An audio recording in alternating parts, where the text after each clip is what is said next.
আল্লাহ আমার রব, এই রবি আমার সব, দামে দামে তুন মনে তারি অনুভব।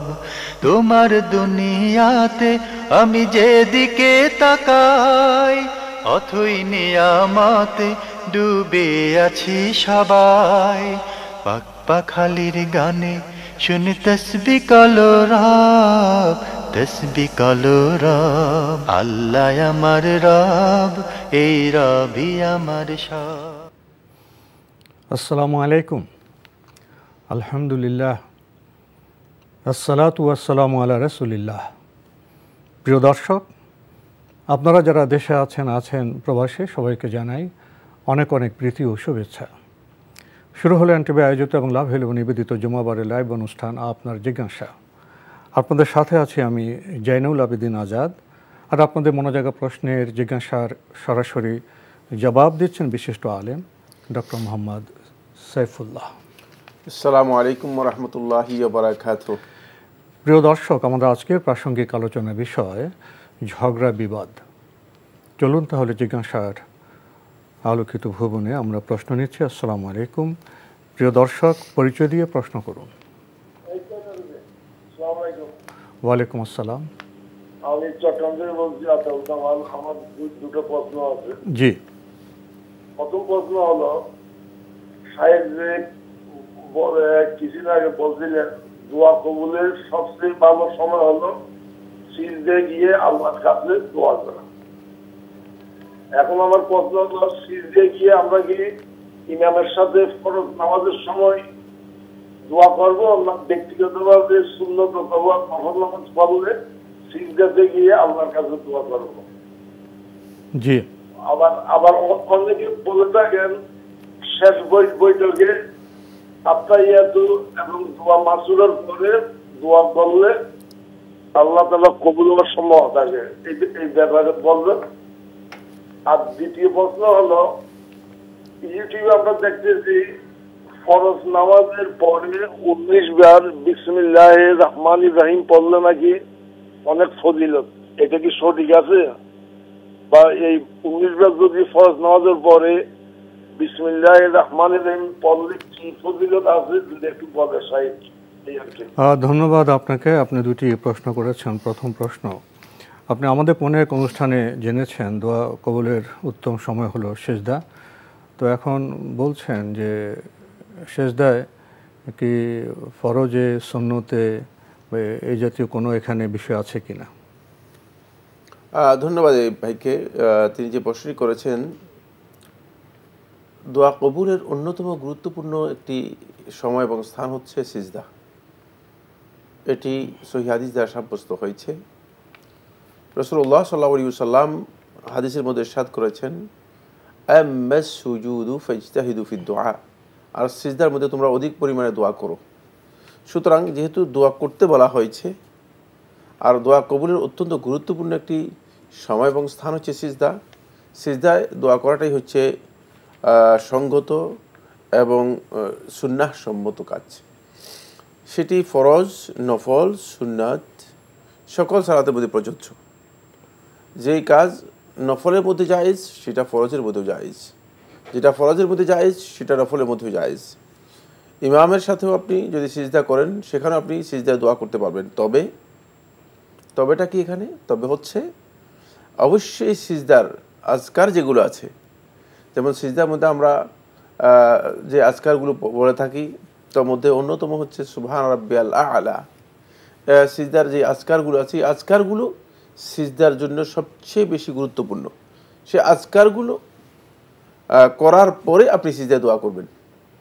সেক্ষেত্রে ফরজ সালাতের মধ্যে ইমাম সাহেব তো অনেক দীর্ঘ সিজদা দেবেন না, যেহেতু ফরজ সালাতের মধ্যে দুর্বল লোক আছে, অসুস্থ লোক আছে, শিশু আছে, নারী আছে। সেক্ষেত্রে ইমাম সাহেব ফরজ সালাতকে তাখফিফ করবেন, হালকাভাবে আদায় করেন। কিন্তু নফল সালাতগুলোর মধ্যে আপনি দীর্ঘ সিজদা দিতে পারেন, সেক্ষেত্রে দীর্ঘ সিজদা নফল সালাতের মধ্যে দোয়া করতে পারেন। ঠিক একই বিষয়ে শেষ বৈঠকেও আপনি দোয়া করতে পারবেন। রাসূলুল্লাহ সাল্লাল্লাহু আলাইহি ওয়াসাল্লাম হাদিসের মধ্যে ইরশাদ করেছেন যে ফালিয়াতাখাইয়ার মা ইয়াশাউ মিনাদ দুআ। শেষ বৈঠকে আপনি তাশাহুদ, দরুদ, দোয়া মাসুরা এগুলো কমপ্লিট করার পর আপনি যাই খুশি তাই দোয়া করতে পারবেন। আপনার দুনিয়াবি যে কোনো ধরনের দোয়া আপনি করতে পারবেন। সেটা কি আরবিতে হতে হবে না মাতৃভাষা করতে পারবে? আরবিতে হতে হবে এটা শর্ত নয়, তবে যেই সমস্ত দোয়া রাসূলুল্লাহ সাল্লাল্লাহু আলাইহি ওয়াসাল্লাম শিক্ষা দিয়েছেন সেগুলো সবচেয়ে উত্তম দোয়া, কোনো সন্দেহ নেই। কারণ আল্লাহ রাসূল সাল্লাল্লাহু আলাইহি ওয়াসাল্লাম যে দোয়া করেছেন সেই দোয়ার চেয়ে উত্তম দোয়া তো আর আমরা করতে পারবো না। সুতরাং সেই দোয়াগুলো যদি আমরা জানি তাহলে আমরা চেষ্টা করব সেই দোয়াগুলো করার জন্য। কিন্তু যদি রাসূলুল্লাহ সাল্লাল্লাহু আলাইহি ওয়াসাল্লামের সেই দোয়া কারো মুখস্থ না থাকে তাহলে কি তিনি দোয়া করবেন না? অবশ্যই করবেন। সেক্ষেত্রে তিনি নিজের ভাষায় দোয়া করতে পারবেন, এতে কোনো ধরনের বাধা নেই দোয়া করার জন্য। এটি খুবই গুরুত্বপূর্ণ একটি মাসআলা।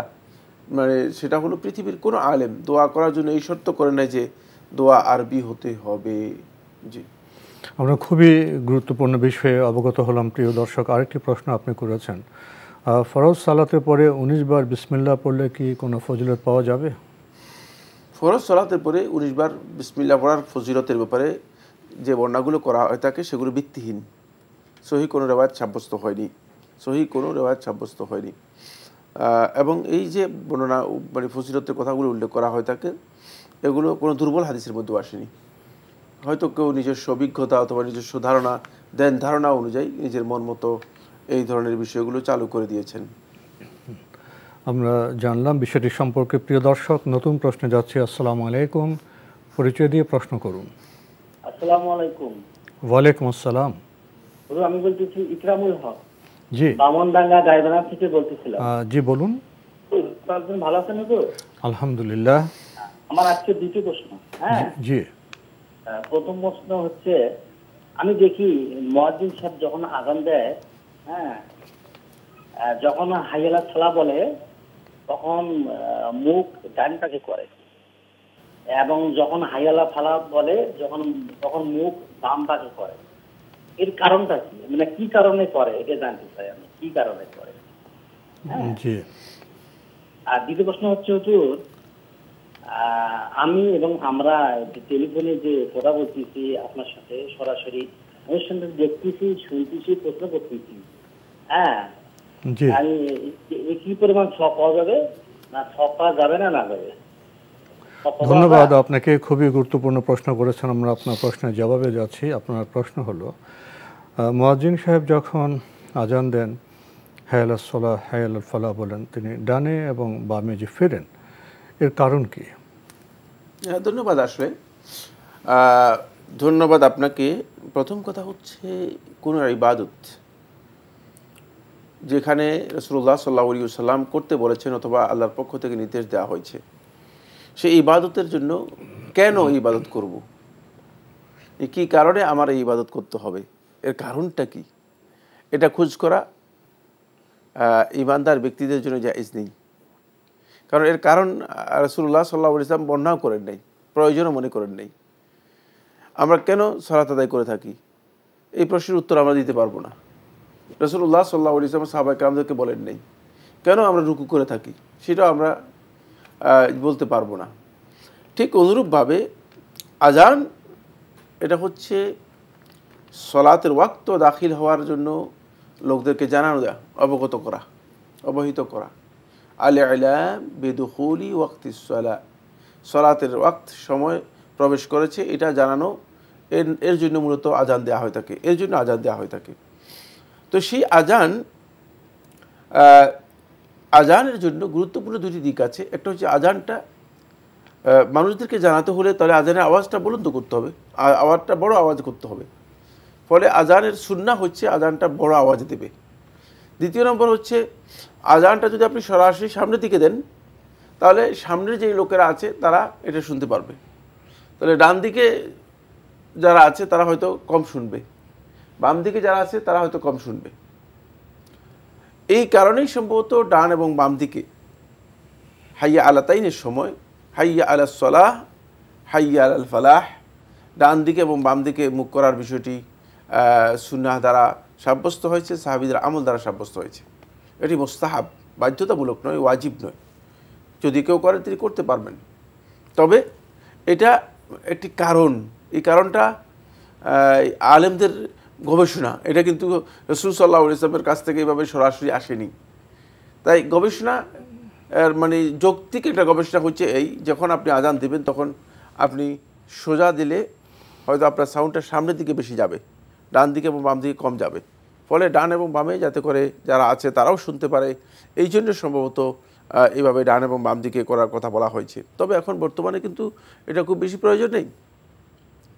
বর্তমানে আপনি আজান দেন মসজিদে মাইকের মধ্যে, আর মাইক তো চতুর্দিকেই লাগানো থাকে, মাইকের জন্য ডান বাম করার প্রয়োজন নেই। সেক্ষেত্রে কি তিনি ডান বাম করবেন কিনা, শেখ ইবনে সাবির রহমতুল্লাহ আলাইহি তার ফতোয়ার মধ্যে উল্লেখ করেছেন যে মসজিদে যখন আজান দেবে, মাইকে আজান দেবে, তখন এটার প্রয়োজন নেই, যেহেতু এর প্রয়োজন কি হয়েছে, মাইকের মাধ্যমে হয়ে গিয়েছে, এর প্রয়োজন নেই। কিন্তু কেউ যদি মুস্তাহাব বা সুন্নাতের অনুসরণ করার জন্য ডান দিকে বাম দিকে মুখ করেন, এটি করতে পারবেন।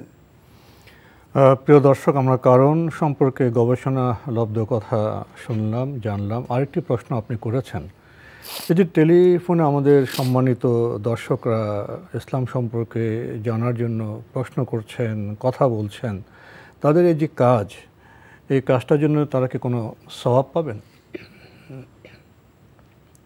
অবশ্যই তাদের যদি ইখলাস থাকে,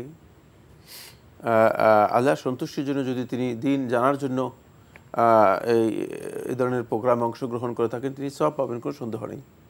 এটি ইবাদত হিসেবে গ্রহণযোগ্য হবে, কারণ দ্বীনের জ্ঞান অর্জন করা মৌলিক গুরুত্বপূর্ণ যতগুলো ইবাদত আছে তার মধ্যে প্রথম ইবাদত। ফা'আলাম আন্নাহু লা ইলাহা ইল্লাল্লাহ ওয়াস্তাগফির লিযামবিক। আল্লাহ সুবহানাহু ওয়া তাআলা সূরা তাগাবুনের মধ্যে বলেছেন যে প্রথম যেই নির্দেশ তাওহীদের আগেও আল্লাহর বান্দাদের জন্য আল্লাহ তাআলা যে নির্দেশ দিয়েছে সেটা হচ্ছে জ্ঞান অর্জন করা। তো দ্বীন সম্পর্কে জানার উদ্দেশ্যে যদি কোনো ব্যক্তি তিনি এই প্রোগ্রামগুলোতে অংশগ্রহণ করেন, এই উদ্দেশ্যে নয় যে নিজেকে প্রচার করার জন্য, এখানে নিয়ত খুব ইম্পর্টেন্ট। এই উদ্দেশ্যে নয় যে টেলিভিশনে প্রোগ্রাম প্রশ্ন করলাম, আমি অমুক প্রশ্ন করেছি, অনেককে শুনালাম, যদি এই উদ্দেশ্য হয় তাহলে পুরোটাই বরবাদ হয়ে যাবে, তাহলে পুরোটাই আমও যাবে ছালাও যাবে। নিয়ত শুদ্ধ হতে হবে। নিয়ত যদি সঠিক হয়ে থাকে তাহলে অবশ্যই এটি ইবাদত, কোনো সন্দেহ নেই, এবং এর মর্যাদাও অনেক বেশি, যেহেতু ইলম অর্জন করা ইবাদতগুলোর মধ্যে সর্বপ্রথম ফরজ, আমাদের তো ফরজ তো জানা। আমরা খুবই গুরুত্বপূর্ণ বিষয়ে স্পষ্ট জবাব পেলাম। প্রিয় দর্শক, আমরা নতুন প্রশ্নে যাচ্ছি। আসসালামু আলাইকুম, পরিচয় দিয়ে প্রশ্ন করুন। ওয়ালাইকুম আসসালাম ওয়া রাহমাতুল্লাহ। আমি আলিফ বলছিলাম রাজবাড়ী থেকে। জি বলুন। আমার প্রশ্ন হচ্ছে, মসজিদের ইমাম সাহেব যদি কোনো নির্দিষ্ট তরিকার মুরিদ হয় এবং সেই তরিকার আকীদা, তরিকার কার্যক্রমগুলো পরিচালনা করে, তো সেই ইমামের পিছনে সালাত আদায় করা কি বৈধ হবে কিনা? আমার দ্বিতীয় প্রশ্ন, জি, তো যারা যে সকল ইমামরা নির্দিষ্ট তরিকা, আমাদের দেশে কাদরিয়া, চিশতিয়া, নকশবন্দিয়া অনেকগুলো তরিকা আছে, তো আমাদের এখানে ইমাম সাহেবরা বলে যে যে কোনো তরিকার মুরিদ হতে হবে, পীর সাহেবের হাতে বায়াত হতে হবে, মুরিদ না হলে জান্নাতে যাওয়া যাবে না, মুরিদ না হলে ইবাদত কবুল হবে না, এরকম কিছু আর কি বলে। তো এটা কি আসলেই ইসলামে কোন অস্তিত্ব আছে? কুরআন হাদিস কি বলে যে আমাদের বায়াত বা মুরিদ জরুরি কিনা? ধন্যবাদ আপনাকে, আপনি খুবই গুরুত্বপূর্ণ প্রশ্ন করেছেন। আপনি বলছেন যে আপনাদের এলাকার মসজিদের ইমাম তিনি বিশেষ একটি তরিকার মুরিদ এবং সেই তরিকার কাজকর্ম তিনি পরিচালনা করেন, তো তার পেছনে কি সালাত বৈধ হবে? ধন্যবাদ। এই ভাইকে খুবই গুরুত্বপূর্ণ একটি প্রশ্ন করেছেন। আমাদের এই জনপদের মানুষ বিভিন্নভাবে বিভ্রান্ত পথভ্রষ্ট। ইসলামের সহি ধারণা আমাদের কাছে না থাকার কারণেই আমরা ইসলামের নাম দিয়ে অথবা ইসলামের অনুসরণের কথা বলে আমরা বিভিন্ন তরিকা, পদ্ধতি, ধ্যান ধারণা, চিন্তাধারাকে আমরা প্রমোট করছি এবং গ্রহণ করছি। এ ধরনের তরিকা, অসংখ্য তরিকা বাংলাদেশে বিভিন্ন গ্রামে গঞ্জে এলাকায় প্রচলিত আছে। এই তরিকাগুলো দুই প্রকার। প্রথম প্রকার তরিকা হচ্ছে যেগুলো আত-তুরুক আল বেদআইয়া আশ-শিরকিয়া, যেগুলো বেদাতি তরিকা কিন্তু শিরক এর মধ্যে রয়েছে, এর মধ্যে শিরক পরিপূর্ণ সরাসরি শিরক রয়েছে, সরাসরি শিরকে আমল রয়েছে।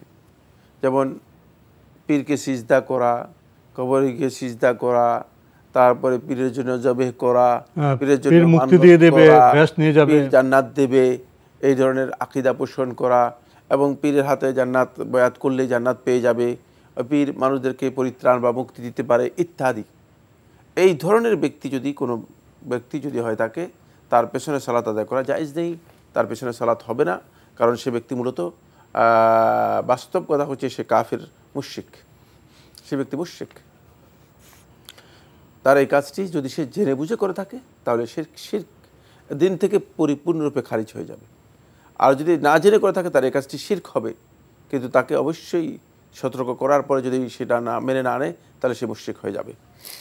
দ্বিতীয় হচ্ছে আত-তুরুক আল বিদঈয়া আল মুফাসসিকা, কিছু তরিকা আছে যেগুলো বেদাতি তরিকা, কিন্তু এগুলোর মাধ্যমে কাফের মুশরিক হয় না, ফাসিক ফিসকি কারণ হয়, ফাসিক ফুসুকের দিকে চলে যায়।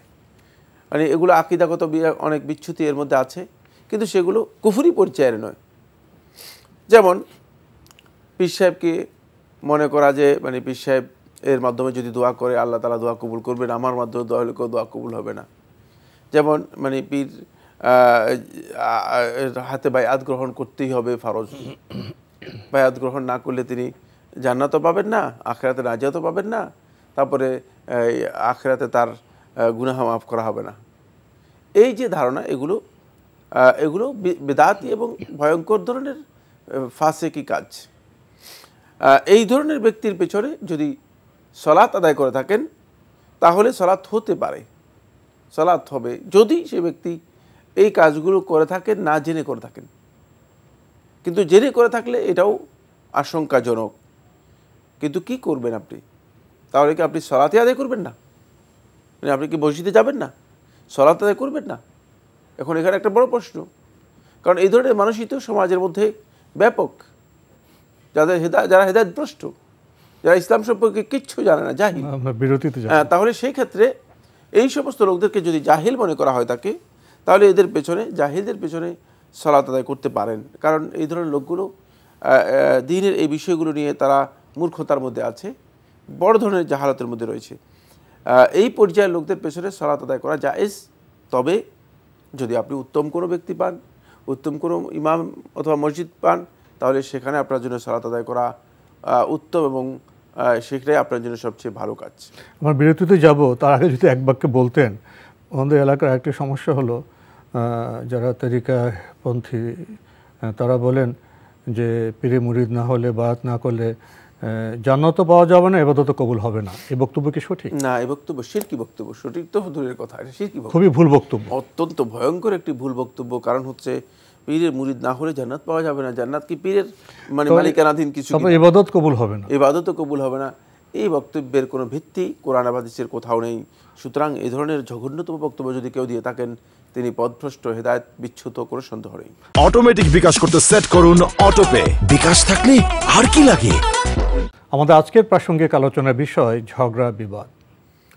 আমরা পরিচিত বিষয়টির সাথে, কারণ এই বিষয়গুলো সংঘটিত হয় ঘরে, বাইরে, সমাজে, আরও বৃহত্তর পরিসরে এবং এমনকি বৈশ্বিক পরিমণ্ডলও ঝগড়া বিবাদ হচ্ছে এবং এর বিশ্বফল আমরা গৃহে, সমাজে, রাষ্ট্রে এবং বৈশ্বিক পরিমণ্ডলে উপলব্ধি করছি।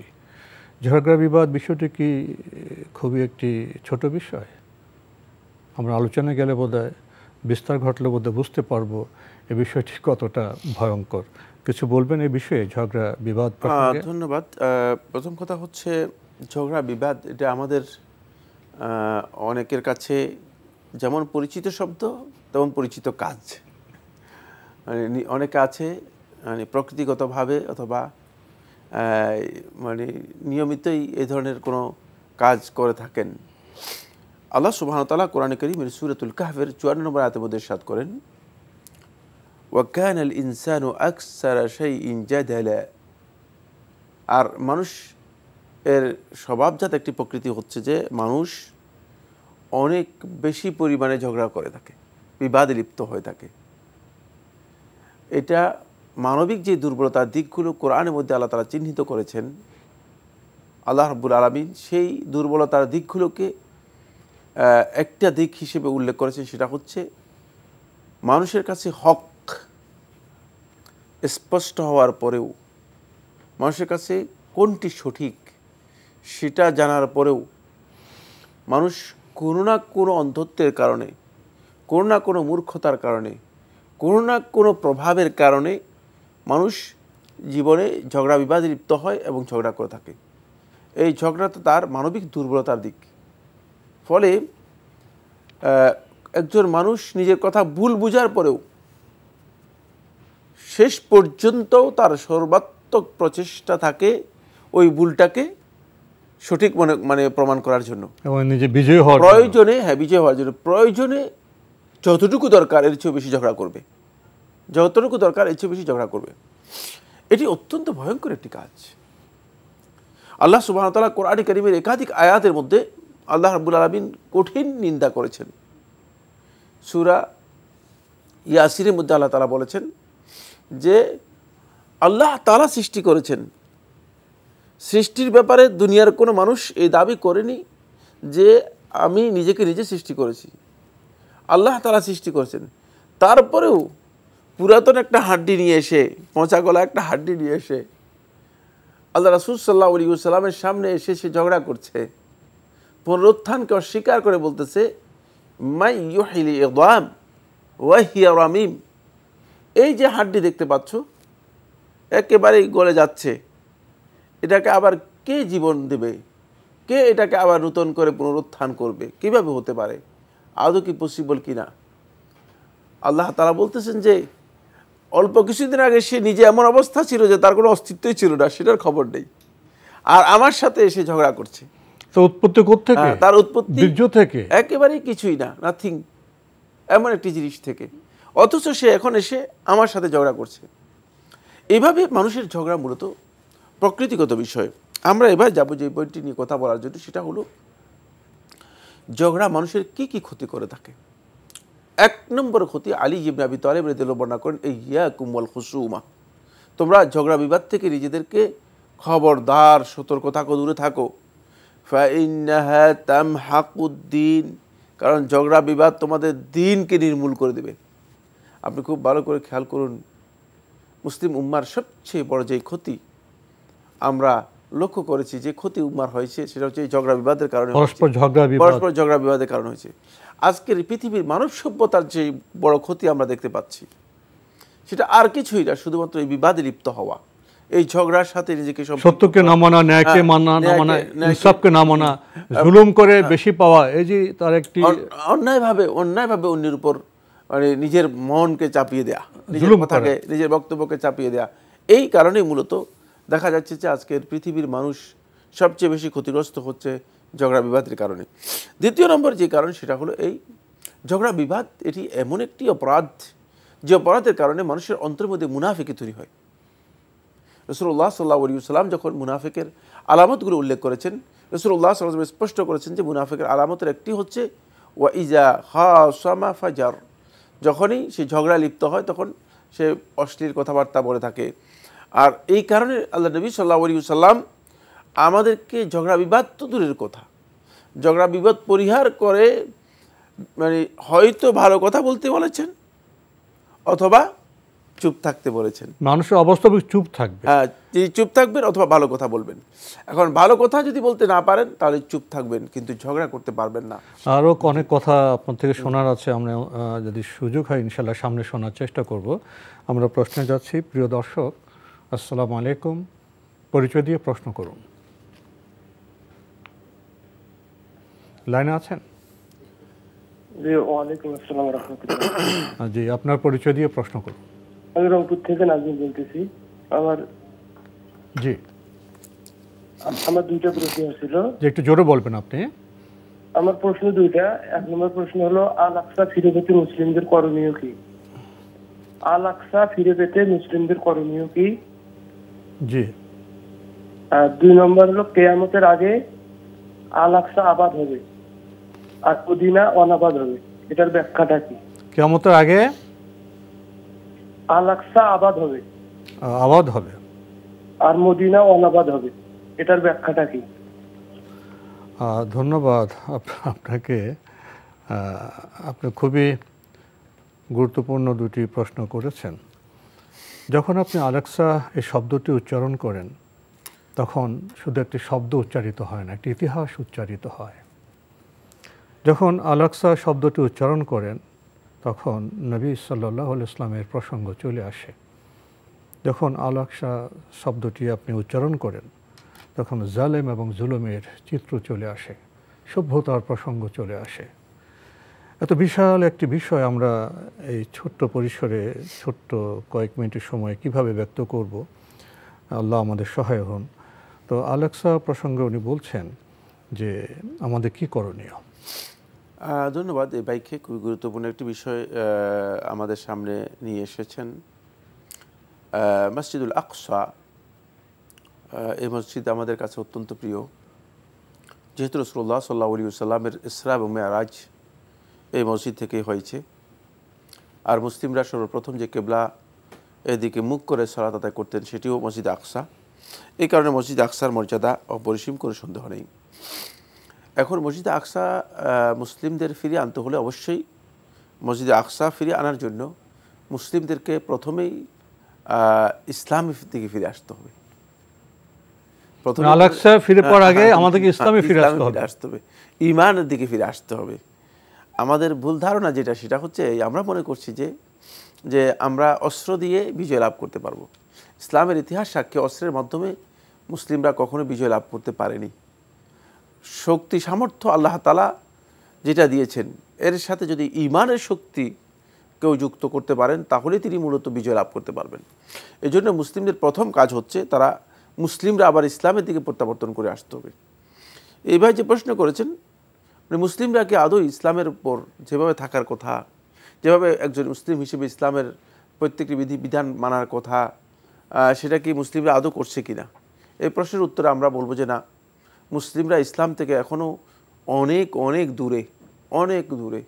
মুসলিমদের মধ্যে যারা মুসলিম হিসেবে নিজেদেরকে পরিচয় দিচ্ছে তাদের মধ্যে অসংখ্য ব্যক্তি মুনাফেক রয়েছে, আর অসংখ্য ব্যক্তি রয়েছে যারা ইসলামের বিধিবিধানের সাথে তাদের কোনো সম্পর্ক নেই, শুধুমাত্র পাসপোর্ট আইডি কার্ড এর মুসলিম হিসেবে আমরা রয়েছি। আমাদের চেতনাগত অনেক বিভ্রান্তি, আমাদের এই পরিবর্তন আনতে হবে।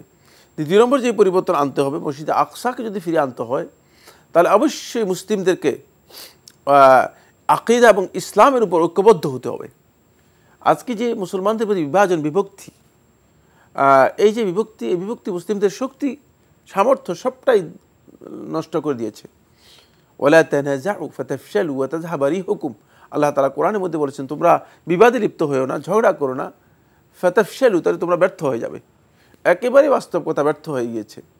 এই জন্য রাসূলুল্লাহ সাল্লাল্লাহু আলাইহি ওয়াসাল্লাম বলেছেন আল জামাআতু রাহমা, যদি আল্লাহর পক্ষ থেকে রহমত পেতে হয় তাহলে অবশ্যই মুসলিমদেরকে ঈমানের ভিত্তিতে, মানে আকীদার মৌলিক ভিত্তিতে অবশ্যই ঐক্যবদ্ধ হতে হবে, জামাতবদ্ধ হতে হবে, মানে মুসলমানদেরকে একসাথ হতে হবে। অবশ্যই যতক্ষণ পর্যন্ত একসাথ না হবে ততক্ষণ পর্যন্ত মুসলিমরা এই কাজে অগ্রসর হতে পারবে না। 3 নম্বর যে কাজটি, সেটা হলো এই মুসলিমদেরকে শুধুমাত্র ঐক্যবদ্ধ হলে চলবে না, ঐক্যবদ্ধ হয়ে মুসলিমদের দুনিয়ার যে আসবাব, বৈধ যে সমস্ত উপায় উপকরণ আছে সেগুলো মুসলমানদেরকে অবশ্যই অবলম্বন করতে হবে। কারণ আপনি যুদ্ধ করবেন, এখন আপনি ইট দিয়ে যদি আপনি এটাকে যুদ্ধ বিমানের সাথে যুদ্ধ করতে যান তাহলে আপনার প্রযুক্তি চর্চা থাকতে হবে, সমরাস্ত্র থাকতে হবে, এই বিষয়গুলো অবশ্যই মুসলমানদের কাছে থাকতে হবে এবং মুসলমানদের সেই চেষ্টা করতে হবে। মুসলিমরা যদি এই কাজগুলো করতে পারে তাহলে অবশ্যই আল্লাহ সুবহানাহু ওয়া তাআলা মুসলিমদেরকে বিজয় দিবেন। আর এর সব কাজের আগে অবশ্যই আল্লাহ তাআলার কাছে মুসলিমদেরকে এর জন্য দোয়া করতে হবে। আমরা জানি দোয়া হচ্ছে সর্বপ্রথম, দোয়া কিন্তু মানে সর্বপ্রথম, শেষ নয়। অনেকে মনে করে থাকেন দোয়া হচ্ছে শেষ, না, দোয়া হচ্ছে সর্বপ্রথম। যদি আমরা আল্লাহ তাআলার কাছে সত্যিকার প্রত্যাবর্তন করতে পারি, ধর্ণা দিতে পারি, আল্লাহ সুবহানাহু ওয়া তাআলা আমাদের জন্য সাহায্য দেবেন, যতই পরাশক্তি সেখানে কাজ করুক না কেন। কিন্তু যদি আল্লাহ তাআলার কাছে আমরা ধর্ণা দিতে না পারি তাহলে আমরা ব্যর্থ হয়ে যাব, এটাই বাস্তব। আর সেটাই মূলত মুসলমানদেরকে করতে হবে। এক্ষেত্রে বর্তমান যে পরিস্থিতি, সেই পরিস্থিতি মুসলিমদের অপরিহার্য। এখন বর্তমানে মুসলিমরা আল্লাহর কাছে বেশি বেশি ফরিয়াদ করবে, দোয়া করবে, আল্লাহ তাআলা যেন যারা যুদ্ধে আছে, যারা যুদ্ধরত অবস্থায় আছে, যারা কঠিন অবস্থার মুখোমুখি হচ্ছে, তাদেরকে আল্লাহ তাআলার পক্ষ থেকে যেন গায়েবী মদদ দিয়ে আল্লাহ রাব্বুল আলামিন তাদেরকে সাবিতে কদম এবং দৃঢ় মানে পদে শক্তিশালী করেন, সেই জন্য মুসলিমদের জন্য দোয়া করতে হবে। যুদ্ধ বিগ্রহ তো মানব ইতিহাসে নতুন নয়। রাসূল সাল্লাল্লাহু আলাইহি ওয়াসাল্লামের যুগে বড় বড় যুদ্ধ হয়েছে, পরাশক্তি সেই রোম, পারস্য এদের বিরুদ্ধে যুদ্ধ হয়েছে, সেই ইতিহাসগুলোকে আমাদের পুনঃপাঠ করতে হবে না? সেই ইতিহাস থেকে আমরা জেনেছি, প্রয়োজনে আল্লাহ তো গায়েবী মদত দিয়েছেন, ফেরেশতা দিয়েও সাহায্য করেছেন। ইতিহাসে সেই পাতাগুলো প্রিয় দর্শক আমাদের বোধহয় আরও উল্টে পাল্টে দেখা দরকার। আরেকটি প্রশ্ন আপনি করেছেন, আপনি বলছেন যে আপনি জেনেছেন যে কিয়ামতের আগে আল আকসা আবাদ হবে এবং মদিনা অনাবাদ হবে। এই বিষয়টি আপনি ব্যাখ্যা জানতে চেয়েছেন। ধন্যবাদ এই ভাইকে। এই ভাই একটি হাদিসের কথা উল্লেখ করেছেন, যে হাদিসটি ইমাম ইবনে আবি শাইবা রাহিমাহুল্লাহ তাআলা তার মুসনাদের মধ্যে বর্ণনা করেছেন, মুসান্নাফের মধ্যে বর্ণনা করেছেন, এবং ইমাম আহমদ ইবনে হাম্বল রাহিমাহুল্লাহ তাআলা তিনি তার মুসনাদের মধ্যে বর্ণনা করেছেন। প্রথম কথা হচ্ছে, এই হাদিস থেকে ইমাম দারকুতনি রহমতুল্লাহ আলাইহি সহ জুমহুর আহলে হাদিস এটাকে দঈফ বলেছেন। আর কিয়ামত সংশ্লিষ্ট যে হাদিসগুলো আছে, বেশিরভাগ হাদিসই মূলত সনদের দিক থেকে দুর্বল, গ্রহণযোগ্য নয়। এটাকে আমাদের প্রথমেই খেয়াল রাখতে হবে যে এই হাদিসগুলো বাস্তবতার সাথে এগুলো কখনো কাছাকাছিও হতে পারে, নাও হতে পারে।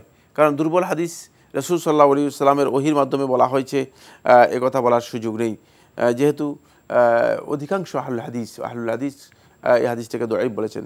যদি মনে করলাম যে আমরা এই হাদিসটাকে সহিহ ধরা হয়েছে, তাহলে এই হাদিসের মূল লফজটা কি?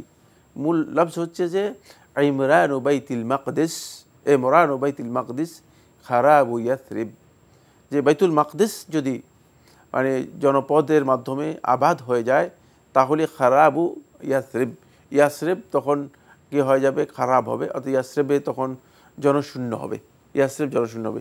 এর অর্থ হচ্ছে এই যে মানুষ যখন কিয়ামতের আগে পরিস্থিতি অত্যন্ত ভয়ঙ্কর হবে, অধিকাংশ ইমানদার ব্যক্তিগণ মদিনা, মক্কা সহ হিজাজ থেকে তারা বেরিয়ে গিয়ে তারা বাইতুল মাকদিসের আশেপাশে তারা আবাসন গ্রহণ করবে এবং সেখানেই তারা থাকবে। কারণ আমরা জানি যে ঈসা আলাইহিস সালাতু ওয়াস সালাম সেখানেই অবতীর্ণ হবেন, এবং তখন পরিস্থিতি এমন হবে যে বাইতুল মাকদিসের ওই সমস্ত অঞ্চলে মানে বেশিরভাগ ইমানদার ব্যক্তিগণ তার নিজেরা আবাসন গ্রহণ করবে। যখন মানুষগুলো এই অঞ্চল থেকে চলে যাবে, তখন অবশ্যই এই অঞ্চলে থাকবে না, এই অঞ্চলে মানুষ থাকবে না, তখন মদিনা এই মানুষ শূন্য হবে। এটি হচ্ছে কিয়ামতের একেবারেই আগের সময়ের বক্তব্য। অনেকেই এই দঈফ হাদিসটাকে মানে বর্তমান প্রেক্ষাপটের সাথে মিলানোর জন্য অপচেষ্টা করে যাচ্ছেন।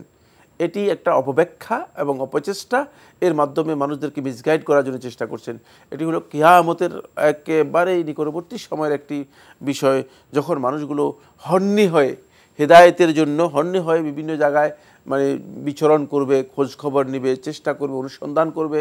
তখন বেশিরভাগ লোক চেষ্টা করে তখন তারা সিরিয়া, বাইতুল মাকদিস এবং মসজিদে আকসার আশেপাশে ওই অঞ্চলে তারা গিয়ে অবস্থান করবে। এটা তো আপনি কিয়ামতের একেবারে পূর্ববর্তী সময়, তার আগে তো আরো অনেকগুলো আলামতের বিষয় আছে, জি, সেগুলো তো এখন আসেনি আমাদের সামনে।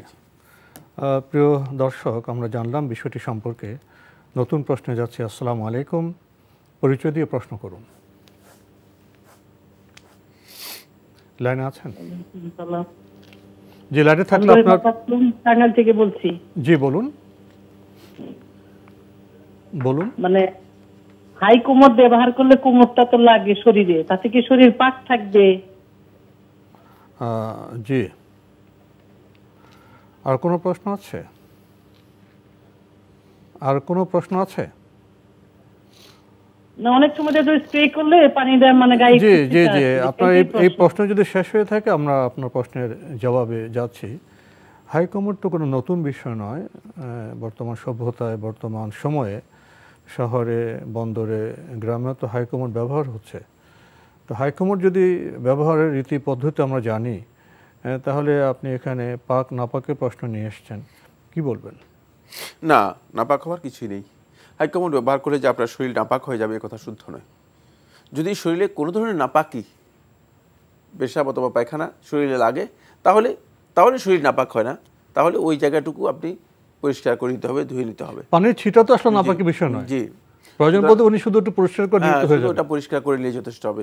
আর দ্বিতীয়, হাইকমোড ব্যবহার করলে ছিটা আসবে কেন? ছিটা আসার কোনো কারণ নেই। হাইকমোডের ব্যবহারের পদ্ধতি আছে, এমন বিষয় নেই যে মানে হাইকমোড থেকে সমস্ত ময়লা গায়ের মধ্যে চলে আসবে, এই কথা শুদ্ধ নয়। সেক্ষেত্রে হাইকমোড মানুষ ব্যবহার করছে কেন? মানে পরিস্থিতি এমন হয়েছে যে অনেক মানুষ হচ্ছে বসতেই পারে না, মানে শারীরিক স্বাভাবিকভাবে সমস্যার বসতে জন্য। পারে না, শারীরিক সমস্যার কারণেই তো মানুষ হাই কমোড বা এই ধরনের ব্যবহার করছে। সুতরাং যদি কেউ ব্যবহার করে থাকেন তিনি নাপাক হয়ে যাবেন, তাকে গোসল করতে হবে। এই বক্তব্যগুলো যথার্থ নয়, সঠিক নয়। কোথাও ছিটা আসলে সেটা উনি ধুয়ে নিতে হয়ে গেল। সহজ বিষয়ে প্রিয় দর্শক, সহজ বিষয়কে কঠিন করলে আমাদের জীবন তো অচল হয়ে যাবে। আমরা নতুন প্রশ্নে যাচ্ছি। আসসালামু আলাইকুম, পরিচয় দিয়ে প্রশ্ন করুন। ওয়ালাইকুম আসসালাম ওয়া রাহমাতুল্লাহ। জি, আপনার পরিচয় দিয়ে প্রশ্ন করুন। দুইটা, প্রথম প্রশ্ন হচ্ছে যে আমরা যে ঈদের নামাজ পড়ি, জি, এই ঈদের নামাজে এই যে আমরা দোয়া কুনুত করি, তারপরে কি আমরা যে মুনাজাতের যে দোয়াগুলি পড়ি এগুলি কি পড়া যাবে কিনা? মোনাজাত দোয়া। জি, মুনাজাতে আমরা যে দোয়াগুলি করি জি, করা যাবে কিনা? জি। আচ্ছা, আর কোনো প্রশ্ন আছে? আচ্ছা, আরেকটা প্রশ্ন হচ্ছে যে আমরা যে জোহরের 4 রাকাত আগে যে সুন্নতের ওয়াক্তটা পড়ি, এটা কি ওই একবারে 4 রাকাত পড়তে হবে নাকি 2 রাকাত পড়তে হবে, কোনটার সাথে? ধন্যবাদ আপনাকে।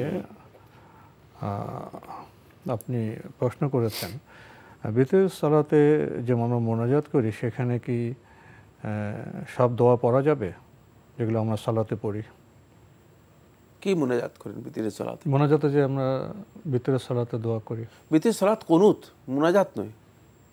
মানে আপনি খেয়াল রাখতে হবে যে বিতরের সালাত যেটা আছে সেটা হচ্ছে কুনুত, এটাকে মুনাজাত বলা হয় না। বিতরের সালাতের মধ্যে কুনুত রয়েছে। এই কুনুতে আপনি যে সমস্ত দোয়া সুন্নাহ দ্বারা সাব্যস্ত হয়েছে সেগুলি বলবেন। উত্তম হচ্ছে যে দোয়াগুলো সুন্নাহ দ্বারা সাব্যস্ত হয়েছে সেগুলোই বলা, এর অতিরিক্ত দোয়া না বলা। কিন্তু কখনো কখনো আলেমদের মধ্যে কেউ কেউ জায়েজ মনে করেছেন। ইমাম আহমদ বিন হাম্বল রহমতুল্লাহ আলাইহি থেকে একটি রিওয়ায়াতের মধ্যে এসেছে, ইমাম রহমতুল্লাহ আলাইহি যে কোনো ধরনের দোয়াকে জায়েজ মনে করতেন, এবং এই বক্তব্যটি ইমাম নবী রহমতুল্লাহ মজমু এর মধ্যে উল্লেখ করেছেন। শাফি মাযহাবের একটা ওয়াজ, মানে একটা বক্তব্যের ধারা থেকে কথা বলা হয়েছে যে কোনো ধরনের দোয়া করা বিতরের সালাতের মধ্যে জায়েজ রয়েছে। সেক্ষেত্রে কেউ কেউ যে কোনো ধরনের দোয়াকে জায়েজ মনে করেছেন। বাকি সুন্নাহ হচ্ছে যেগুলো রাসূলুল্লাহ সাল্লাল্লাহু আলাইহি ওয়াসাল্লাম করেছেন, যে সমস্ত দোয়া সেগুলোর মধ্যে সীমাবদ্ধ থাকা, যেগুলো মাসনুন দোয়াগুলোর মধ্যে।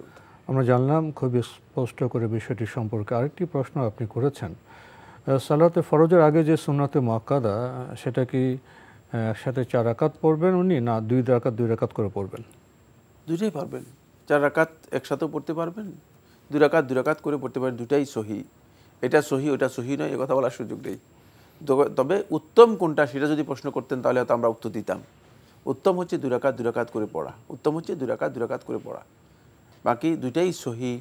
4 রাকাতও একসাথে পড়তে পারবেন, আবার 2 রাকাত করে। দুইটাই জায়েজ। উত্তম হলো 2 রাকাত করে পড়া। আমরা জানলাম বিষয়টি সম্পর্কে। প্রিয় দর্শক, অটোমেটিক বিকাশ করতে সেট করুন অটোপে। বিকাশ থাকলে আর কি লাগে? আমরা প্রশ্ন নিচ্ছি। আসসালামু আলাইকুম, পরিচয় দিয়ে প্রশ্ন করুন। লাইনে থাকলে প্রিয় দর্শক পরিচয় দিয়ে প্রশ্ন করুন। ওয়ালাইকুম রাহমাতুল্লাহ। ওয়ালাইকুম আসসালাম।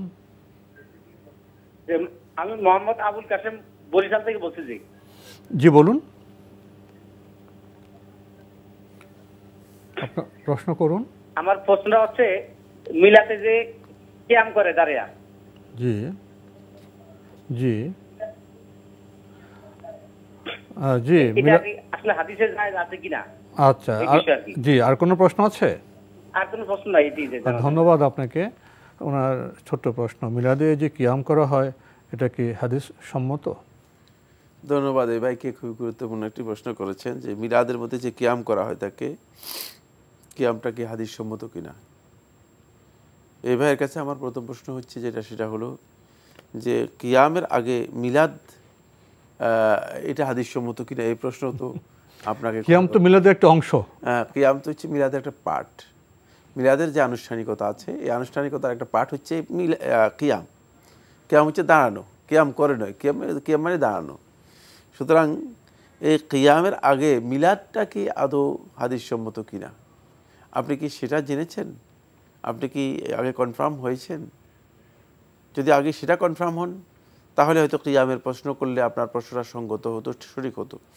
কিন্তু ভালো করে জেনে নেন রাসূলুল্লাহ সাল্লাল্লাহু আলাইহি ওয়াসাল্লাম তার গোটা জীবনে 23 বছর রাসূলুল্লাহ সাল্লাল্লাহু নবুয়তি জিন্দেগিতে তিনও মিলাদ করেছেন। আল্লাহ নবী সাল্লাল্লাহু আলাইহি ওয়াসাল্লামের 1,15,000 সাহাবী এর মধ্যে কেউ বর্ণনা করেননি, কেউ বর্ণনা করেননি।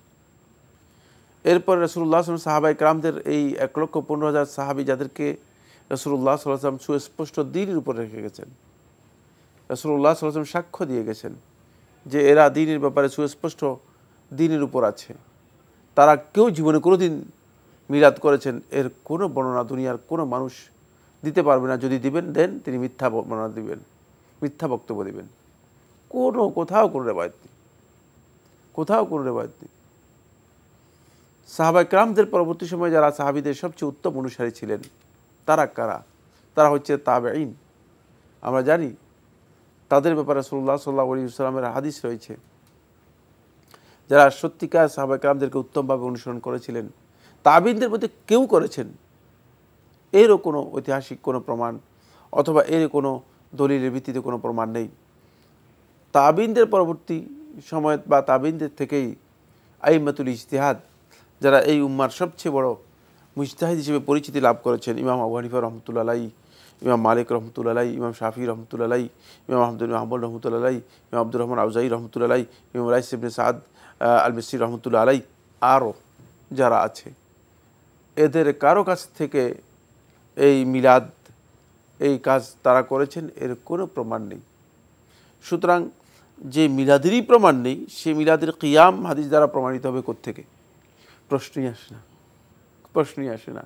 খেয়াল রাখতে হবে কিয়ামের বিষয়টি এখানে হাদিস দ্বারা প্রমাণিত হওয়ার কোনো মনে হয় যথেষ্ট হয়েছে, আর কোনো প্রমাণের দরকার নেই বোধহয়। প্রিয় দর্শক, এটি উপলব্ধির বিষয়, উপলব্ধি করতে চাইলে বিষয়টি খুবই সহজ। আমরা তো দরুদ পড়ব, আমরা তো নবী সাল্লাল্লাহু আলাইহি ওয়াসাল্লাম অনুসরণ করব, সেটাই তো আসল বিষয়। নতুন প্রশ্নে যাচ্ছি। প্রিয় দর্শক, আসসালামু আলাইকুম, পরিচয় দিয়ে প্রশ্ন করুন। জি, আসসালামু আলাইকুম, আমি কামরুন নাহার বলছিলাম ঢাকা থেকে। জি, ওয়ালাইকুম আসসালাম, প্রশ্ন করুন। জি, আমার প্রশ্ন হচ্ছে, আমি সম্প্রতি আমার 5 দিনের শিশুকে হারিয়েছি আর কি, জন্মের পরই সে মারা গিয়েছে। তো আমি একটু জানতে চাচ্ছিলাম যে এখন মানে করণীয় কি, তার জন্য আমরা কি দোয়া করতে পারি, মানে কি করলে তার জন্য ভালোই হবে। আর মুরব্বীরা অনেকেই বলে যে হাসরের ময়দানে সে নাকি আমাদের ছাড়া নাকি যাবে না, মানে এই সম্পর্কে আমি কিছু জানতে চাচ্ছিলাম। মানে আমার শিশুটা তো আল্লাহর কাছে চলে গেছে, মানে তার এখন রুহু কি, মানে মৃত্যুর পর একটা শিশু মারা গেলে তার কি আযাব হয় বা কি, মানে আমি এই ব্যাপারে একটু জানতে চাচ্ছিলাম যে আমি মা হিসেবে আমি এখন কি করতে পারি। জি জি জি, ধন্যবাদ আপনাকে। আমরা আপনার অন্তর্গত অবস্থা কি সেটা উপলব্ধি করছি। মা শিশু হারিয়েছেন, শায়েখ বলবেন যে এখানে ধৈর্য ধরা কতটা উত্তম বিষয়। তো আপনি এখন একটি আবেগমথিত অবস্থায় আছেন, আল্লাহ আপনাকে ধৈর্য ধরা তৌফিক দিন। আপনি বলছেন যে আপনার এখন করণীয় কি, আপনি জেনেছেন হাসরে শিশু কল্যাণকর হবে পিতামাতার জন্য, এই বিষয়টা কি, আর শিশুদের কোনো আযাব হয় কি না? ধন্যবাদ। অনেকগুলো প্রশ্ন করেছেন, অনেক দীর্ঘ বিষয় এর সাথে জড়িত আছে। আমি সংক্ষেপে যে কথাটুকু বলবো সেটা হচ্ছে, এই ধরনের শিশু যদি মারা যায়, মৃত্যু তো আল্লাহর পক্ষ থেকে নির্ধারিত, আল মাউতু বিআজালিহি, মৃত্যু সুনির্দিষ্ট, ওয়া ইনদাহু আজালুম মুসাম্মা, আল্লাহ তাআলার কাছে নির্ধারিত টাইম ফিক্সড করা আছে, প্রত্যেকের জন্য টাইম ফিক্সড করা আছে। সুতরাং এখানে অস্থির হওয়ার, অধৈর্য হওয়ার, মানে নিজেকে বিভিন্নভাবে অসহনশীল মনে করার কোনো সুযোগ নেই। এখানে করণীয় বলতে, করণীয় আমি সামনে আলোচনা করব, কিন্তু অস্থির হতে পারবেন না। আল্লাহ তাআলার এই ফয়সালাকে মেনে নিতে হবে। রাসূলুল্লাহ সাল্লাল্লাহু আলাইহি ওয়াসাল্লাম মুসনাদ আহমদ একটি হাদিসের মধ্যে ইরশাদ করেছেন যে যখন ফেরেশতারা আল্লাহর কোনো বান্দার এই ধরনের সন্তান থেকে নিয়ে যায়, যারা হয়তো নিষ্পাপ সন্তান, জন্মগ্রহণ করেছে কিন্তু হয়তো নিষ্পাপ রয়ে গিয়েছে, মাসুম রয়ে গিয়েছে, বয়স কম, এর নিয়ে যায়, তখন আল্লাহ সুবহানাহু ওয়া তাআলা ফেরেশতাদেরকে বলেন, মাযা ফাআলতুম বিআবদি, তোমরা আমার বান্দার সাথে কেমন আচরণ করলে, এমন কি কাজটা করলে, এটা আখাযতুম ফালিজাতা কাবাদে, তার কলিজার টুকরা সন্তান নিয়ে এসেছো, তার কলিজার টুকরা সন্তান নিয়ে এসেছো। তখন ফেরেশতা বলবে, হে আমাদের রব, আমরা তো কিছু করি নাই, আমরা তো শুধু আনুগত্য করেছি। আমাদেরকে নির্দেশ দিয়েছেন, আমরা নির্দেশ দিয়েছেন, আমরা সেই নির্দেশ পালন করেছি। তখন আল্লাহ সুবহানাহু ওয়া তাআলা বললেন, মা যা কালা আবদি, আমার বান্দা কি বলেছে, আমার বান্দা কি বলেছে। তখন ফেরেশতারা বলবে, আসনা আলাইক ওয়া হামাদাক, হে আল্লাহ আপনার প্রশংসা করেছে, আপনার স্তুতি বর্ণনা করেছে, পবিত্রতা বর্ণনা করেছে, আর কি বলবে, আপনি তো মহান, আপনি তো অনেক বড়, আপনি সব কিছুর ক্ষমতা রাখেন, এটা আপনার প্রশংসা করেছে। সেই প্রশংসার শব্দটা হচ্ছে সহিহ হাদিসের মধ্যে এসেছে, অন্য হাদিসের মধ্যে এসেছে, ইন্না লিল্লাহি মা আখাযা ওয়া লাহু মা আতা ওয়া কুল্লু শাইইন ইনদাহু বিআজালিন মুসাম্মা ফালনাহতাসিব ওয়া নাসবির। এই হাদিসটা, এটা হচ্ছে ওই যে প্রশংসার শব্দগুলো যেগুলো রাসূলুল্লাহ সাল্লাল্লাহু আলাইহি ওয়াসাল্লাম অন্য হাদিসের মধ্যে উল্লেখ করেছেন, যে আমার আর কিছুই না তো, আমার প্রশংসা করেছে। তখন আল্লাহ সুবহানাহু ওয়া তাআলা বলবেন যে আবনু লি আবদি বাইতান ফিল জান্নাহ, যে আমার বান্দার জন্য জান্নাতের মধ্যে একটা ঘর নির্মাণ করে রাখো, ওয়াসাম্মুহু বাইতুল হামদ, আর এই ঘরের নাম দাও বাইতুল হামদ, প্রশংসার ঘর। যেহেতু আমার প্রশংসা করেছে, আমার বান্দাকে আমি বঞ্চিত করব না, আমি তাকে জান্নাতের মধ্যে মানে প্রশংসার ঘরের মধ্যে তাকে রাখবো। যদি কোনো বান্দা সত্যিকার এই সবর করতে পারে, আল্লাহ তাআলার এই ফয়সালাকে মেনে নিতে পারে, ওই পিতামাতাদের প্রশংসা এবং পিতামাতা এবং এই সবের আশা করতে পারে, তাহলে অবশ্যই আল্লাহ সুবহানাহু ওয়া তাআলা এমন বড় প্রতিদান দেবেন, এমন বড় পুরস্কার দিবেন, যে পুরস্কারের কারণে সে ব্যক্তি অবশ্যই আল্লাহ তাআলার কাছে কিয়ামতের দিন অনেক বেশি সম্মানিত হবেন। জান্নাতের মধ্যে বাইতুল হামদ, প্রশংসার একটি প্রাসাদ ঘর আল্লাহ সুবহানাহু ওয়া তাআলা তাকে দিবেন। এবং আপনি যেটি বলেছেন সেটাও হতে পারে, রাসূলুল্লাহ সাল্লাল্লাহু আলাইহি ওয়াসাল্লামের সহিহ হাদিস দ্বারা প্রমাণিত হয়েছে, কিয়ামতের দিনে এই ধরনের সন্তানরা পিতামাতার জন্য সুপারিশ করবে, কিন্তু অবশ্যই পিতামাতাকে সুপারিশের যোগ্য হতে হবে, সুপারিশের যোগ্য হতে হবে, আল্লাহর প্রশংসা করতে হবে এবং ধৈর্য ধরতে হবে, ধৈর্য ধারণ করতে হবে। জি। আর শিশুদের কি কোনো আযাব হবে? না, শিশুদের জন্য মানে ওই ধরনের কোনো আযাব হবে না। শুধুমাত্র একটি মাসআলার মধ্যে আলেমদের দ্বিমত রয়েছে, সেটা হলো দাম্মাতুল কবর, কবরে যে দম্মা রয়েছে শিশুদের সেটা হবে কিনা। আলেমদের জুমহুর আহলুল ইলম বলেছেন যে দাম্মাতুল কবর হবে, দাম্মাতুল কবর হবে, মানে কবরের যেই চাপটা আছে এই চাপটা সকলের জন্য হবে, তার মধ্যে শিশুরাও এর মধ্যে অন্তর্ভুক্ত হবে। তবে শিশুদের কবরের মধ্যে আযাব হবে না, যেহেতু কবর আযাবের যে কারণগুলো রয়েছে এই কারণগুলো শিশুদের কাছ থেকে মানে হয়নি, অথবা শিশুদের কাছ থেকে এগুলো সংগঠিত হয় না। জি, আমরা খুবই গুরুত্বপূর্ণ বিষয়ে অবগত হলাম। প্রিয় দর্শক, আমরা নতুন প্রশ্নে যাচ্ছি। আসসালামু আলাইকুম, পরিচয় দিয়ে প্রশ্ন করুন। জি ভাইয়া, লাইনে আছেন, আপনার পরিচয় দিয়ে প্রশ্ন করুন। আমরা আপনাকে শুনতে পাচ্ছি, আপনার পরিচয় দিয়ে প্রশ্ন করুন। হ্যালো, আসসালামু আলাইকুম। ওয়ালাইকুম আসসালাম। মোহাম্মদ আব্দুল মান্নান জান্নাত থেকে বলছি। জি বলুন। আমার প্রশ্নটা হচ্ছে যে মায়ের সম্পদ ছেলে কতটুকু পাবে, মেয়ে কতটুকু পাবে, এই বিষয়ে মানে জানতে চাচ্ছি।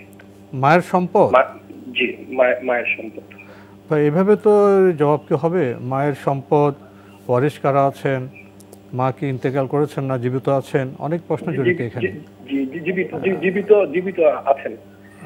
ওয়ারিশ কারা আছেন, এগুলো তো আসলে এই ছোট, এইসব কোনো বক্তব্য নাই। মানে ইসলামের দৃষ্টিতে মৃত্যুর পরে মানে কতটুকু পাবে, কি মায়ের সম্পদ মৃত্যুর পরে কে কতটুকু পাবে, তাতে ওয়ারিশের তালিকা লাগবে। তো ওয়ারিশ কে কে থাকবেন সে তালিকা ছাড়া তো সম্পদের বন্টন কিভাবে হবে?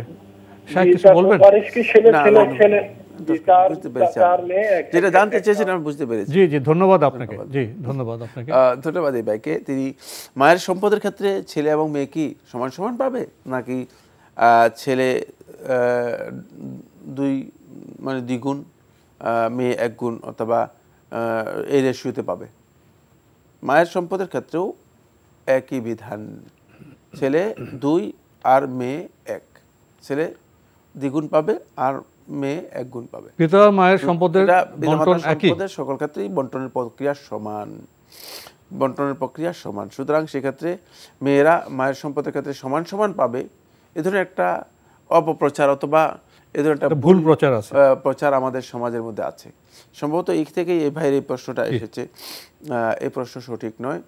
সেক্ষেত্রে 2:1 মেয়েরা 1 গুণ পাবে আর ছেলেরা ডবল পাবে, পিতামাতা উভয়ের ক্ষেত্রে। জি। আমরা খুবই গুরুত্বপূর্ণ বিষয়ে অবগত হলাম। প্রিয় দর্শক, নতুন প্রশ্নে যাচ্ছি। আসসালামু আলাইকুম, পরিচয় দিয়ে প্রশ্ন করুন। আসসালামু আলাইকুম। ওয়ালাইকুম আসসালাম। হুজুর, আমি একটা প্রশ্ন আপনার সব পেটাচ্ছি। জি বলুন। সাধারণত দেশে আমি যে টয়লেট দেই, টয়লেটের পাশে ছোট্ট একটি হাউস করে খারাপ হবে একটা গ্যাস পাইপ দেই। গ্যাস পাইপটা হাত দিয়ে বলে শরীর নাপাক হবে, টয়লেটের গ্যাস পাইপ খারাপ হবে। আর যেটা ময়লা যায় ওই গ্যাস পাইপটা হাত দিয়ে দিলে শরীর নাপাক হবে, নাপাক হলে কি গোসল করতে হবে? আর এই অবস্থায় যদি দাও কুড়াল বটি ধরে এগুলো নাপাক হবে? আপনাকে একটু বুঝতে হবে, আমাদের একটু বুঝতে হবে। আপনি তো অনেকগুলো কথা বলে যাচ্ছেন। প্রথমে টয়লেটের গ্যাস পাইপ, আমি বলছি আপনাকে, প্রথমে আপনার টয়লেট সম্পর্কে আমাদের জানতে হবে। আপনার যে টয়লেট, সেটা কি শুধুই ল্যাট্রিন না সেখানে গোসলের ব্যবস্থা আছে? না, খালি শুধু টয়লেট। সেখানে শুধু টয়লেটের ব্যবস্থা আছে, সেখানে বেসিন নেই, অজু গোসলের কোনো ব্যবস্থা নেই? না। আচ্ছা, এখন আপনি বলুন সে টয়লেটে আপনি কি কি করতে যাচ্ছেন? আচ্ছা, ধন্যবাদ আপনাকে। আমরা যতটা বুঝতে পেরেছি, সাধারণত আমাদের বর্তমানে শহরে যে টয়লেট হয় সেখানে তো ল্যাট্রিনের ব্যবস্থা থাকে, গোসল বেসিনের ব্যবস্থা থাকে, সেটা একটি বিষয়। উনি বলছেন যে ওনাদের টয়লেট শুধু ল্যাট্রিনের ব্যবস্থা, এখানে কি কি কাজ করতে পারবেন? না, কি প্রশ্ন আমি কিছুই বুঝিনি। প্রশ্ন আপনি কি ক্লিয়ার বুঝতে পেরেছেন? প্রশ্নটা কেটে গেল। তো যেটা আমরা তো আপনি ওইটাই জানি যে যেটা শুধু ল্যাট্রিন, সেখানে যেখানে অন্য ব্যবস্থা আছে গোসল, ওগুলো এক নয়। এখানে শুধু ল্যাট্রিন, এখানে শুধুমাত্র টয়লেট, যেখানে পেশাব পায়খানার মানে প্রয়োজন সারা হয়ে থাকে সেখানে শুধু পেশাব পায়খানাই করবো, আর কিছুই না। সেখানে অন্য কোনো কাজের বিধান নেই। আমরা কি নতুন প্রশ্নে যাব? বাকি প্রশ্নটি আমি স্পষ্ট বুঝতে পারিনি। লাইন কেটে যাওয়াতে আমাদের কাছে সব বিষয়টি পরিষ্কার হয়নি। আমরা নতুন প্রশ্নে যাচ্ছি। আসসালামু আলাইকুম, প্রিয় দর্শক, পরিচয় দিয়ে প্রশ্ন করুন। আমরা নতুন প্রশ্নে যাচ্ছি। আসসালামু আলাইকুম। হ্যালো, আসসালামু আলাইকুম। ওয়ালাইকুম আসসালাম। জি বলুন। আসসালামু আলাইকুম, আমি চিটাং থেকে বলছিলাম, জাভেদ। জি বলুন। বলুন। জি, আমার একটা প্রশ্ন ছিল, ওই যে নামাজের সময় যখন জামাতের সময় যে একটা ইকামত দেওয়া হয়, হ্যাঁ, তো ইকামতের সময় ওই যে হুজুররা যেটা বলে যে আপনারা দাঁড়িয়ে কাতার সোজা করে জি দাঁড়িয়ে জামাত করে। তো এখন কথা হচ্ছে অনেক সময় ওই যে বললে কিভাবে, ওনার কি মৌখিক ভাবে বললে কি আমরা দাঁড়িয়ে যাব, না ওই যে ইকামতের ইয়েটা কি ধরনটা কিরকম, কিভাবে আমরা জামাতে দাঁড়াবো? জি জি। আর কোনো প্রশ্ন আছে? জি না। ধন্যবাদ আপনাকে, আপনার প্রশ্ন স্পষ্ট। আপনি বলছেন যে ইমামরা তো সালাতে বলেন যে কাতার সোজা করুন, আবার বললেন যে আমরা কখন দাঁড়াবো, যখন হায়ালুস সালাহ বলে তখন কখন দাঁড়াবেন সালাতে জামাতে? সালাতে দাঁড়ানোর বিষয়টি নিয়ে সুনির্দিষ্ট সময় রাসূলুল্লাহ নির্ধারণ করে দেননি। এই ক্ষেত্রে মুয়াজ্জিন অথবা ইকামত যিনি দিয়ে থাকেন, তিনি যদি বলেন যে দাঁড়িয়ে কাতার সোজা করুন, তার এই বক্তব্যটি সুন্নাহ পরিপন্থী। এটি সুন্নাহ পরিপন্থী এবং বিদআত। তার কারণ হচ্ছে ইকামত, তিনি ইকামত দেবেন, ইকামতের মধ্যেই সব কথা আছে। এখন তিনি নিজের পক্ষ থেকে তিনি অতিরিক্ত বলা দরকার নেই। তিনি কি মনে করছেন যে নিজের পক্ষ থেকে ইকামতের চেয়েও তার বক্তব্য বেশি গুরুত্বপূর্ণ? অথচ ইকামত বা আজান এটা ওহী দ্বারা সাব্যস্ত হয়েছে, ওহীর মাধ্যমে নাজিল হয়েছে। তিনি এটা ভুল কাজ করছেন এবং আমাদের মসজিদগুলোতে এটা ব্যাপকভাবে আমরা লক্ষ্য করে আসছি। এরপরে ইকামত কখন দেবেন? ইকামত দেবেন যখন ইমাম সাহেব মসজিদে প্রবেশ করবেন। ইমাম সাহেব যখন মসজিদে প্রবেশ করবেন তখনই ইকামত দেবেন। ইমাম সাহেবের জন্য সুন্নাহ হচ্ছে তিনি মসজিদে আসবেন না যখন সালাতের ওয়াক্ত, যতক্ষণ পর্যন্ত সালাতের ওয়াক্ত হবে না। সালাতের ওয়াক্ত হলে তিনি মসজিদে আসবেন। মসজিদে আসলেই ইমাম সাহেব আসার পরপরই ইকামত দেবেন। ইমাম সাহেবকে দেখলেই যারা মুক্তাদি রয়েছে তারা দাঁড়িয়ে যাবেন। ইমাম সাহেবকে দেখলেই মুক্তাদিরা দাঁড়িয়ে যাবেন। মুক্তাদিরা কি হাইয়া আলাস সালাহ হাইয়া আলাল ফালাহ বলে দাঁড়াবেন, নাকি কদ কামতিস সালাহ কদ কামতিস সালাহ বলে দাঁড়াবেন? এই মাসআলার মধ্যে 4টি বা 5টি কওল রয়েছে আলেমদের। বিশুদ্ধ বক্তব্য হচ্ছে ইমাম সাহেব যখন আসবেন তখনই তারা দাঁড়াবেন। রাসূলুল্লাহ সাল্লাল্লাহু আলাইহি ওয়াসাল্লাম হাদিসের মধ্যে বলেছেন, ওয়ালা তাকুমু ফালা তাকুমু হাত্তা তারাউনি, তোমরা ততক্ষণ পর্যন্ত দাঁড়াবে না যতক্ষণ পর্যন্ত আমাকে দেখবে যে হাত্তা তারাউনি, কোন কোন লফজের মধ্যে এসেছে হাত্তা তারাউনি খারাজতু, আমি ঘর থেকে বের হয়ে আসছি, যখন দেখবে তখন দাঁড়াবে। ইমাম সাহেব যখন মসজিদে প্রবেশ করবেন তখন মুসল্লিরা দাঁড়াবেন, সেখানে কোনো সালামের প্রসঙ্গ আছে? কোন সালাম? যখন মসজিদে প্রবেশ করবেন ইমাম সাহেব তখন কি কোনো সালামের প্রসঙ্গ আছে? অবশ্যই ইমাম সাহেব যখন মসজিদে আসবেন তখন ইমাম সাহেব সালাম দিয়ে মসজিদে প্রবেশ করবেন। যিনি মসজিদে তো আরেক মাসালা, সেটা আর মসজিদের আদাবের মধ্যে অন্তর্ভুক্ত। যেই কোনো ব্যক্তি যখন মসজিদে প্রবেশ করবেন, মসজিদে প্রবেশের প্রথম কাজই হচ্ছে তিনি সালাম দিয়ে, সালাম দিলে সবাই জানলো ইমাম সাহেব এসে গেছেন, মসজিদে প্রবেশ করবেন, তখন তারা দাঁড়াতে শুরু করবেন। আরেকটি বিষয় হলো ইমাম সাহেব তো বলেন যে কাতার সোজা করুন, এই বিষয়ে কিছু বলবেন? এটা ইকামতের পরে বলবেন ইমাম সাহেব। ইমাম সাহেব যখন দেখবেন যে ইকামত হয়ে গেছে, সব দাঁড়িয়ে গেছে, ইকামত হয়ে গেছে, তখন ইমাম সাহেব লোকদেরকে বলবেন যে সাউউ ইতাদিলু তারাসু। এখানে 14টি শব্দ রয়েছে রাসূলুল্লাহ সাল্লাল্লাহু আলাইহি ওয়াসাল্লাম থেকে বিভিন্ন riwayat-এর মধ্যে। এর যে কোনো একটি শব্দ তিনি বলবেন যাতে করে লোকেরা কাতার সোজা করে নিতে পারে। এটি শুধুমাত্র ইমাম সাহেব বলার অধিকার রাখেন, আর অন্য কেউ না। মুয়াজ্জিন বলবেন না, জি না, শুধু ইমাম সাহেব বলবেন। জি জি। আমরা খুবই গুরুত্বপূর্ণ কয়েকটি বিষয়ে অবগত হলাম প্রিয় দর্শক।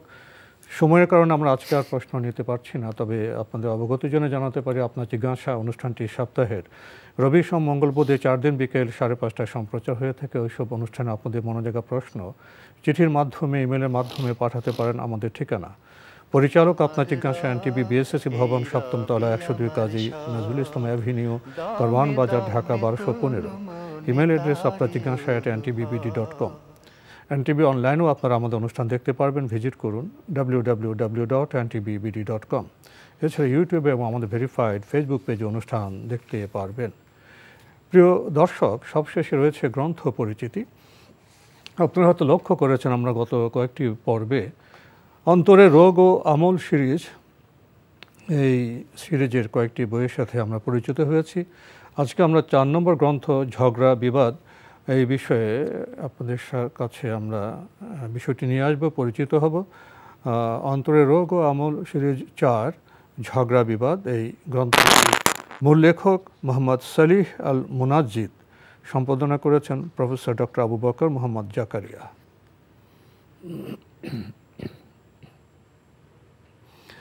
গুরুত্বপূর্ণ এই গ্রন্থটি প্রকাশ করেছে কাশফুল প্রকাশনী। গ্রন্থটি দীর্ঘ সূচি রয়েছে, ভূমিকা, ঝগড়া বিবাদের পরিচয়, কোরআন নিয়ে জিদাল করার অর্থ, ঝগড়া বিবাদ মানুষের স্বভাবের সাথে অঙ্গাঙ্গিভাবে জড়িত, ঝগড়া বিবাদ সৃষ্টির কারণসমূহ, বিতর্কের শর্তাবলী, বিতর্কের প্রকারভেদ, নিন্দনীয় ঝগড়া ও বিতর্কের ক্ষতি, আলেমদের সাথে ঝগড়া বিবাদ পরিশিষ্ট।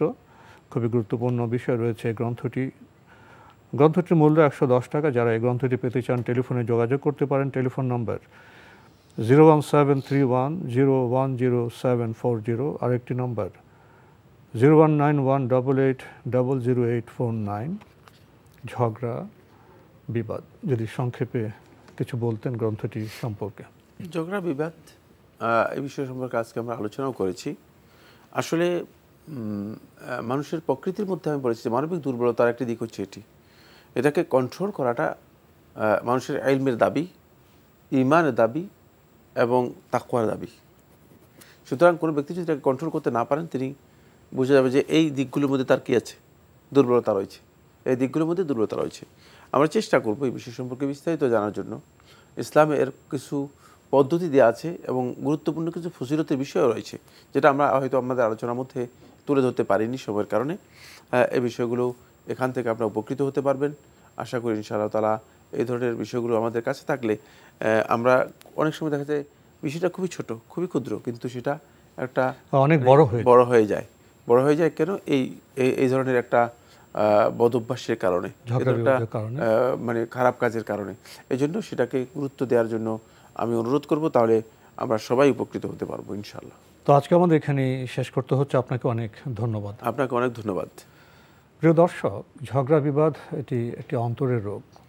আমাদের অন্তরকে পরিশুদ্ধ করতে হবে, তাজকিয়াতুন নাফস যেটা, সেদিকে আমাদের মনোযোগী হতে হবে। ছোট্ট ঝগড়া বিবাদ গৃহকে ধ্বংস করে দেয়, সমাজকে ধ্বংস করে দেয়। আর বর্তমান বৈশ্বিক পরিমণ্ডলে আমরা ঝগড়া বিবাদের পরিণতি লক্ষ্য করছি। ঝগড়া বিবাদ থেকে ব্যক্তি মানুষকে, সামাজিক মানুষকে এবং বৈশ্বিক মানুষকে মুক্ত থাকতে হবে। দেখা হবে ইনশাআল্লাহ আগামী জুমাবার একই সময়ে। মহান আল্লাহ আমাদের সবাইকে নিরাপদে রাখুন শান্তিতে। আসসালামু আলাইকুম। আল্লাহ আমার রব, এই রবি আমার সব, দামে দামে তুন মনে তারি অনুভব। আল্লাহ আমার রব, এই রবি আমার সব, দামে দামে তুন। অটোমেটিক বিকাশ করতে সেট করুন অটোপে। বিকাশ থাকলে আর কি লাগে।